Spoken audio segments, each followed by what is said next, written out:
हाँ, अब uniformly charge sphere जो मैं अभी जो इससे पहले वाले वीडियो में बताया, तो फील्ड एंड पोटेंशियल के फिर ग्राफ कैसे होंगे। तो सेंटर पर यूनिफॉर्मली मतलब चार्ज स्फेरिकल सेल है। तो ये नहीं नहीं हाँ हाँ स्फेरिकल सेल है। तो स्फेरिकल सेल में अंदर तो इलेक्ट्रिक फील्ड जीरो है और ये यहाँ जाके यूँ खराब हो जाए, तो ये हो जाएगा ई वर्से आर, और आर पहले तो यहाँ तक तो लेस देन कैपिटल आर है यहाँ तक, और फिर आगे ग्रेटर देन है, दो केस हो। ये इलेक्ट्रिक फील्ड का ग्राफ हो जाएगा। अब इलेक्ट्रिक पोटेंशियल कैसे होगा, इसी का स्फेरिकल सेल की बात कर रहा हूँ, यूनिफॉर्मली चार्ज स्फेरिकल सेल।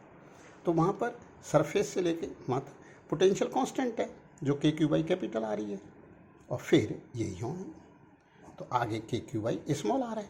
अब यहाँ पर स्मॉल आर क्या है, ग्रेटर देन आर है, और ये परमानेंट आर है। तो ये इलेक्ट्रिक पोटेंशियल हो गया, और ये इलेक्ट्रिक फील्ड का हो गया k q by are square, और ये इलेक्ट्रिक फील्ड यहाँ जीरो, मतलब सेंटर से सरफेस तक। अब इसी को इंटू डी एक्स करके इंटीग्रेट करके पोटेंशियल आ जाते हैं। अब फर्दर इलेक्ट्रिक फील्ड होता नहीं है, तो फिर पोटेंशियल कांस्टेंट हो जाता है। तो फिर इससे ये फार्मूला निकला, क्योंकि एक्चुअल में डी वी हम किसे समझे थे, माइनस ई डी एक्स। तो जब पोटेंशियल का डिफरेंस इंटीग्रेट करके आ सकता है, तो ई कैसे आता होगा। अगर हमें पोटेंशियल पता हो as a function of x, तो हम डिफरेंशिएट करके निकाल सकते हैं। तो हमें एक्स दूरी पर, बाहर एक्स दूरी पर इलेक्ट्रिक पोटेंशियल के क्यू बाई एक्स होता है, स्मॉल आर ले लिया तो के क्यू बाई आर होता है। तो एक्स के रेस्पेक्ट में डिफरेंशिएट करोगे तो माइनस के क्यू बाई एक्स स्क्वायर हो जाएगा। तो माइनस तो छोड़ दो, क्यों माइनस, तो आपको इस बात से पता लगाना पड़ेगा कि रिपल्सन फोर्स है या अट्रैक्शन फोर्स है। अगर यूनिफॉर्मली चार्ज स्फेरिकल सेल यदि पॉजिटिव है, तो वो पॉजिटिव चार्ज को रिपल करेगा। तो हम हमेशा यूनिट के लिए ये फिजिकल क्वांटिटी निकाल लेते हैं, डिटरमाइन कर लेते हैं, और जितने के लिए अपने को चाहिए होती है फिर उसका मल्टीप्लाई कर देते हैं। यूनिटरी मेथड है, फिर तो यूनिटरी मेथड है जितने टाइम्स। अब पोटेंशियल भी एक पोटेंशियल एनर्जी है ऑफ यूनिट पॉजिटिव चार्ज, उसमें अगर हम चार्ज ज़्यादा लेकर के आए इन्फिनिटी से वहाँ, फिर आप पूछोगे ये इन्फिनिटी का क्या चक्कर है। तो ये हम जब इसकी एप्लीकेशंस बताएंगे तब मैं बता दूंगा, क्योंकि हमें एक्चुअल में इन्फिनिटी से कोई नहीं लाना होता। एक्चुअल में हमें दो पोजीशन के मध्य पोटेंशियल एनर्जी का डिफरेंस ज्ञात करना होता है। तो हम जब कंपैरिजन किसी एक पर्टिकुलर लेवल से कर रहे हैं, तो वो लेवल कैंसल आउट हो जाती है। मानो ग्राउंड फ्लोर से हमने कंपैरिजन करा कि तीसरी मंजिल 30 फीट है, पाँचवीं मंजिल 50 फीट है, तो हमें क्या मतलब कहाँ से कंपैरिजन करा। हम तीसरी से पाँचवीं का डिफरेंस बता सकते हैं कि वहाँ 30 फीट लिखा हुआ है और वहाँ 50 फीट लिखा हुआ है। तो कोई ना कोई हमें रेफरेंस फ्रेम तो बनाना ही पड़ता है।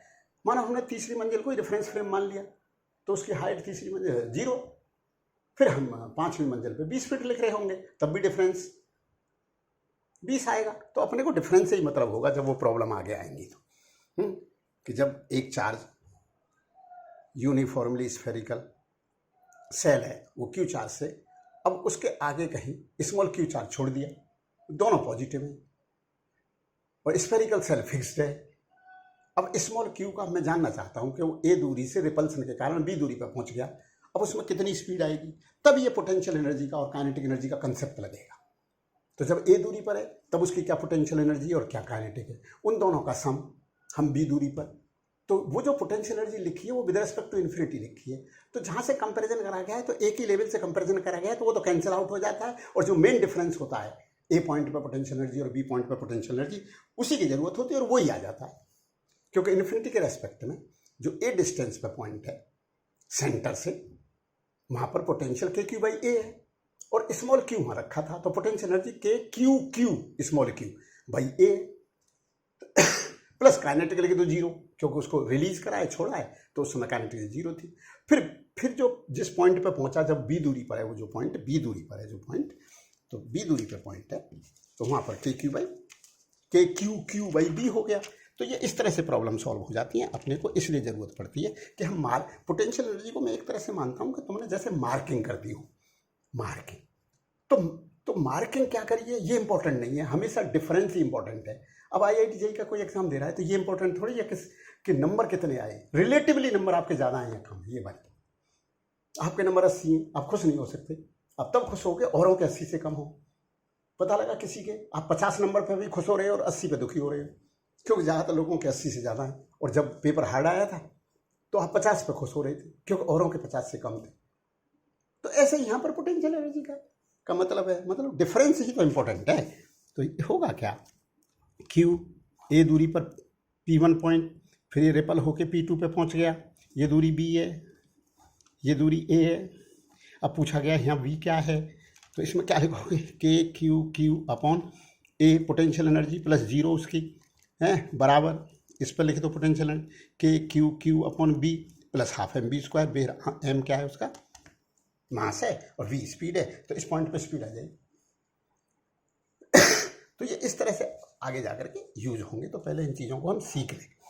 अब हम नेक्स्ट बात बताने जा रहा हूँ कि इलेक्ट्रिक डाइपोल क्या होता है। Two small charges separated by a having same magnitude but opposite in sign separated by a small distance constitute an electric dipole। Electric dipole कुछ नहीं है, दो चार्जेस है minus q plus q, magnitude बराबर है दोनों की, एक माइनस एक प्लस है, they are separated by a small distance. उस स्मॉल डिस्टेंस का नाम 2a रख लेते हैं। अब इसी को अपन इलेक्ट्रिक डाइपोल कहते हैं। तो इलेक्ट्रिक डाइपोल की वजह से अपन ये बताएंगे कि इलेक्ट्रिक डाइपोल की वजह से फील्ड कितना होता है, उसके एक्सिस पे कितना होता है, उसके परपेंडिकुलर बाइसेक्टर पे कितना होता है, पोटेंशियल कितना होता है। तो पोटेंशियल एक क्या है, स्केलर क्वांटिटी है। तो हर क्यू चार्ज की वजह से उसके ए दूरी पर पोटेंशियल का मान के क्यू बाई ए होता है। तो अगर ये डाइपोल है माइनस क्यू प्लस क्यू, तो एक डाइपोल मोमेंट होता है। डाइपोल मोमेंट क्या होता है, चार्ज का मल्टीप्लाई इंटू इसका डिस्टेंस बिटवीन, तो डाइपोल मोमेंट हो गया क्यू इंटू 2। तो इलेक्ट्रिक डाइपोल मोमेंट को इसको ये वेक्टर क्वांटिटी है जिसकी डायरेक्शन माइनस क्यू से प्लस क्यू की तरफ होती है। तो वेक्टर में ऐसे लिख देंगे p q into 2a n cap, where n cap is the unit vector जिसकी डायरेक्शन फ्रॉम माइनस क्यू से प्लस क्यू की तरफ है। अब अपने से ये पूछा गया कि इस डाइपोल की वजह से यहाँ इलेक्ट्रिक पोटेंशियल कितना है, माइनस क्यू प्लस क्यू उसके परपेंडिकुलर बाइसेक्टर। तो साफ तो दिख रहा है क्या, माइनस क्यू नेगेटिव पोटेंशियल देगा, प्लस क्यू पॉजिटिव पोटेंशियल देगा। अब मोदी तो जितना पॉजिटिव मेंटलिटी का, लालू यादव उतना ही। अब ये दोनों मिलाकर के एक डाइपोल बन गए। अब डाइपोल बन गया और उसके परपेंडिकुलर बाइसेक्टर पे यदि हम पोटेंशियल निकालें तो 0 आएगा, क्योंकि दोनों की दूरियां बराबर है। एक नेगेटिव देगा पोटेंशियल, एक पॉजिटिव पोटेंशियल देगा।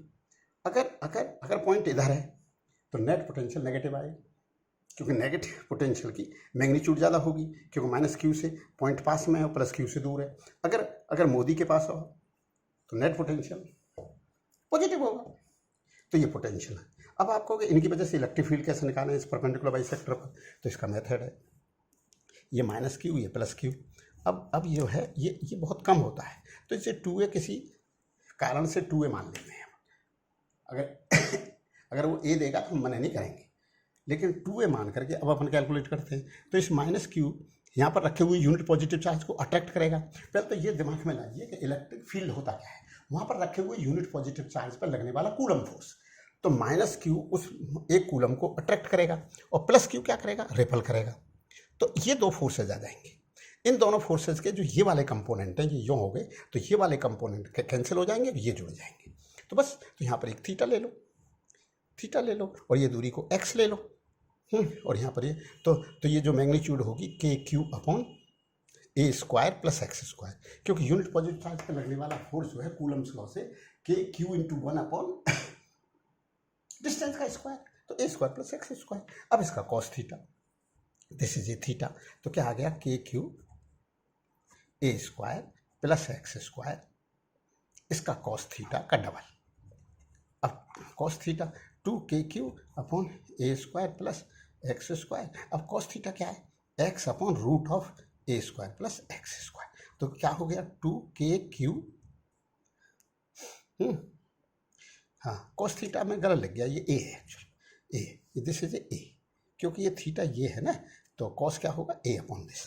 तो अब 2kq ये p है, तो इसको जगह p लिख दें, तो kp upon a square plus x square raise to the power 3/2। अब इन दोनों चार्जेस के मध्य के डिस्टेंस बहुत कम होता है as compare to x. Dipole बनते हैं ना HCl H plus Cl negative, तो उनके मध्य की दूरी बहुत ही कम होती है, नैनोमीटर और वो। अब किसी बाहर के पॉइंट पे इलेक्ट्रिक पोटेंशियल कैलकुलेट करना है तो ये डिस्टेंस तो काफ़ी ज़्यादा है उसके कंपैरिजन में। तो बोला नहीं हो ज़्यादा तो ये फार्मूला चलेगा, अगर ज़्यादा है ये काफ़ी ज़्यादा है x, तो अपन क्या काम करेंगे कि इसको ए को नेगलेक्ट कर देंगे तो आ जाएगा k p upon a square plus x square raise to the power 3/2, तो x पे q।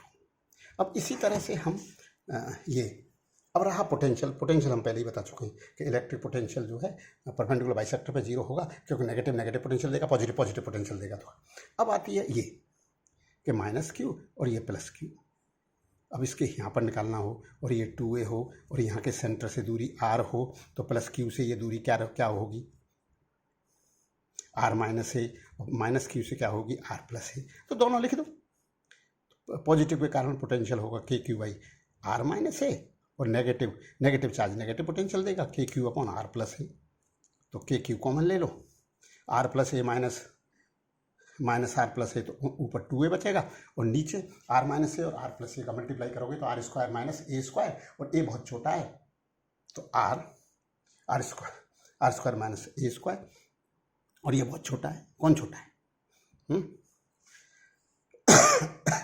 जी, कौन छोटा है? आर छोटा है ना, नहीं ए छोटा है ना, तो ये आर स्क्वायर हो गया, आर स्क्वायर, तो ये लगभग के पी बाई आर आ जाएगा। तो इस तरह से कैलकुलेट हो जाता। अगर छोटा नहीं हो तो ऐसा ही लिखा रहने दो, आर माइनस ए माइनस के क्यू अपॉन आर प्लस ए। ठीक है भैया। तो ये इस तरह से आ जाता।